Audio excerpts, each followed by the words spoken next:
And we're also learning more about Nichole, who stepped up in these most critical moments. Max Lewis from our affiliate WXIN in Indiana has been speaking to people from his hometown. Had it not been for 22-year-old Elijah Nichole, it's hard to tell how many more lives would have been lost.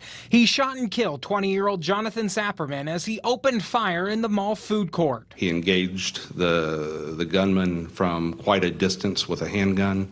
Was very proficient in that, very tactically sound. Chief Eisen said Nichole had no prior police or military training. He was shopping with his girlfriend and sprung into action when it was needed most. Most people run from those things. I think if he had not been there, by the time the police got there, there'd probably been more people killed. Nichole lives in Columbus and has requested privacy while he processes what happened. However, members of the community say they're thankful for what he did. Thankfully, he was there when he needed to be, so he saved other lives. He was just reacting without really thinking too much about it. He just stepped in and did the right thing. Everybody here in Columbus told us they were glad Elijah Nichole was in the right place at the right time, but some said they were sad that he had to do what he did. It's good that he took him out, but I think it's, also not good that, somebody has to feel like they carry a gun. Now, Nichole's brother did release a statement to us calling what his brother did an amazing, courageous act of selflessness. He went on to say,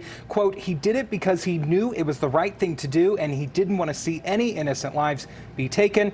And I've never been more proud of anyone in my life. Kelsey, back to you. All right, thank you. Well, so how often does a good guy with a gun actually stop an active threat? We have those numbers. According to Texas State University research, bystanders typically resolve dangerous situations about 16% of the time. And breaking down those numbers even further, of that roughly 16%, the vast majority, 67%, result with physical force. On just 5%, they were stopped with a gun.